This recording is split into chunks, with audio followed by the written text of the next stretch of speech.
بسم اللہ الرحمن الرحیم۔ السلام علیکم ورحمۃ اللہ وبرکاتہ۔ اللہم صلی علی محمد وعلی آل محمد۔ کیا دو آدمی مل کر نماز کی جماعت کر سکتے ہیں؟ اگر ہاں تو کیسے؟ اسی ٹاپک پر کچھ علماء کرام کی بیانات ایک جگہ کرنے کی کوشش کیا ہوں، تو چلیے سنتے ہیں اور امید کرتا ہوں کہ آخر تک ساتھ میں رہیں گے۔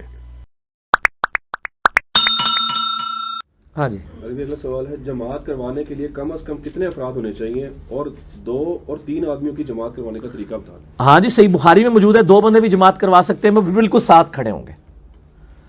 لیکن یہ ہے کہ مقتدی جو ہے نا وہ امام کے دائیں طرف کھڑا ہوگا۔ وہ صحیح بخاری میں موجود ہے، عبداللہ ابن عباس رضی اللہ تعالیٰ عنہ کہتے ہیں کہ نبی علیہ السلام نماز پڑھ رہے تھے اکیلے، یعنی وہ تہجد کی نماز تھی،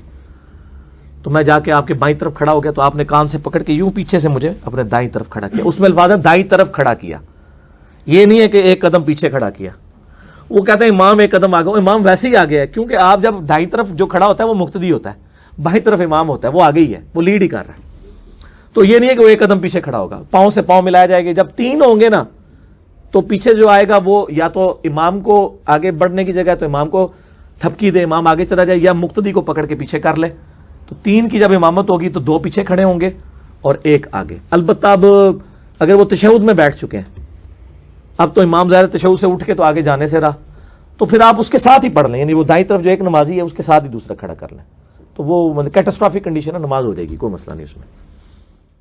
مطلقاً تو یہ ہے کہ 2 آدمیوں کی جماعت بھی ہو جائے گی۔ مثال کے طور پر 2 شخص کہیں پہ موجود ہیں، نماز کا ٹائم ہو گیا اور انہوں نے اذان و اقامت کے جماعت کروا لی ہے کہ اس کے برابر میں کھڑا ہو گیا، بالکل تھوڑا سا بالکل متصل کھڑا ہوگا کہ بس اس کے جو ٹخنے ہیں وہ امام سے پیچھے ہونے چاہیے، ایڑیا اس کی اس سے پیچھے ہونے چاہیے امام سے۔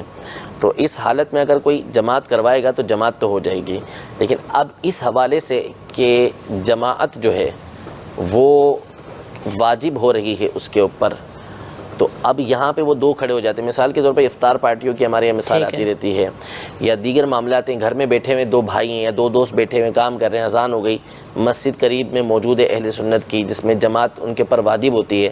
اب یہ گھر کے اندر دونوں کھڑے ہو کے جماعت کروا لیتے ہیں، تو پھر تو ظاہر سی بات ہے گناہ گار ہوں گے، کیونکہ ان کے اوپر مسجد کی جماعت واجب تھی کہ مسجد میں جا کے ادا کرتے ہیں، لیکن انہوں نے مسجد میں جا کے ادا نہیں کی، تو اس صورت میں ان کے اوپر جو جماعت چھوڑنے کا گناہ ہے وہ لازم آئے گا۔ باقی ویسے مطلقاً مثال کے طور پر کوئی ایسی جگہ پر ہے کہ جہاں ان کی جماعت نہیں واجب نہیں ہوتی ان کے اوپر، یا مثال کے طور پر نفل کی جماعت یہ لوگ کروانا چاہ رہے ہیں، تو وہ دونوں کھڑے کھڑے وہاں پہ جماعت کروانا چاہتے ہیں، تو اس طریقے سے جماعت کرائیں گے تو جماعت ہو جائے گی ان کی۔ اگر 2 بندے جماعت کر رہے ہیں تو امام کس طرف کھڑا ہوگا، اور اگر جماعت تیسرا کوئی شامل ہو جائے، 2 آدمی جماعت کر رہے ہیں تو امام بائیں جانب ہوگا اور مقتدی سیدھے ہاتھ پہ ہوگا۔ جیسے ہی کوئی دوسرا بندہ آئے تو یا تو امام آگے چلا جائے اور وہ دونوں کھڑے ہو جائیں، یا امام آگے نہیں جا رہا، وہ ڈھیٹ پنا دکھا رہا ہے تو مقتدی کیا ہو جائیں۔ اب وہ ہوتا ہی ہے، ایک عرب تھے یہاں ہمارے مدرسے میں آئے، تو وہ کیا ہوا کہ صف میں کوئی خالی ہو گئی نا، جگہ خالی ہو گئی، تو اب وہ درمیان میں گھسنے لگے، وہ تھوڑے سے چوڑے تھے، اب وہ اس کو تھوڑا سا سائڈ پہ کر رہے ہیں نمازی کو، بھائی تو تمیز سے ادھر ہو جا تاکہ میں وہ ہل نہیں رہا ہوں، وہ سمجھ رہا ہے میری نماز، حالانکہ اس کو چاہیے کہ ہلے اور جگہ دے۔ نماز میں جب اگلی صف کہیں خالی ہو جائے تو پیچھے والے کو چاہیے آگے جا کے وہاں کھڑا ہو جائے۔ تو وہ مجھے بڑی ہنسی آ رہی تھی نا، وہ دھکے لگا رہا ہے، وہ ایسے گڑا ہوا ہے جیسے کھونٹے گاڑ دیا زمین میں، وہ عرب حیران ہو رہا ہے یار یہ کیا کر رہا ہے بھائی۔ تو یہ جہالت کی بات ہے، کوئی آتا ہے تو مقتدی کو چاہیے پیچھے ہو جائے، اگر پیچھے جگہ نہیں ہے تو امام کو چاہیے آگے ہو جائے، خود ہی ہو جائے اس سے پہلے کہ وہ۔ 2 آدمی جماعت سے نماز کس طرح ادا کریں؟ امام کدھر کھڑا ہو اور مقتدی کدھر کھڑا ہو؟ عام طور پہ اس میں مسئلہ معلوم ہونے کے بعد بھی لوگوں کو شک و شبہ ہو جاتا ہے اور گڑبڑا جاتے ہیں۔ وجہ اس کی یہ ہے کہ ہم یہ سب جانتے ہیں کہ امام کا درجہ بڑا ہے، پھر یہ بھی ہم جانتے ہیں کہ دائیں طرف کو بائیں طرف پر فضیلت حاصل ہے، تو امام جب درجے میں بڑا ہے اور دائیں طرف کو فضیلت حاصل ہے تو امام کو دائیں طرف ہونا چاہیے، یہ ہماری عقل فیصلہ کر دیتی ہے، تو ہم اس کو دائیں طرف کھڑا کرنا چاہتے ہیں، لیکن شریعت نے اس کے برخلاف حکم دیا ہے۔ یوں بھی کہہ سکتے ہیں آپ خلاف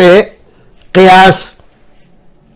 کیونکہ قیاس تو یہی چاہتا ہے امام کا درجہ بڑا ہوتا ہے اور دائیں طرف کھڑا ہونا یہ فضیلت والی بات ہوتی ہے، لہذا امام کو ادھر کھڑا ہو لیکن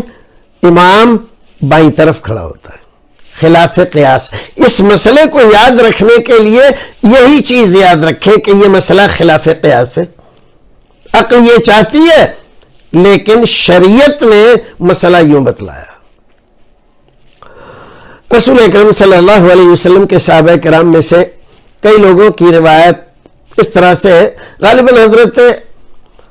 عبداللہ ابن عمر یا ابن عباس کی روایت یہ ہے کہ ایک رات وہ رسول اکرم صلی اللہ علیہ وسلم کے گھر یہی دیکھنے کے لیے کہ رات کو آپ کیا عبادت کرتے ہیں، کس طرح کی، کیسی، کتنے دیر، آپ کے گھر رک گئے، مہمان بن گئے، لیکن بس حیران اس بات پہ نظر لگی ہوئی ہے کہ کب آپ سو کر اٹھتے ہیں۔ تو رسول اکرم صلی اللہ علیہ وسلم رات کو بیدار ہوئے، مسواک کی، وضو کیا اور پھر نماز کے لیے کھڑے ہو گئے۔ یہ بھی جھٹپٹ اٹھے، وضو کیا اور رسول اکرم صلی اللہ علیہ وسلم کے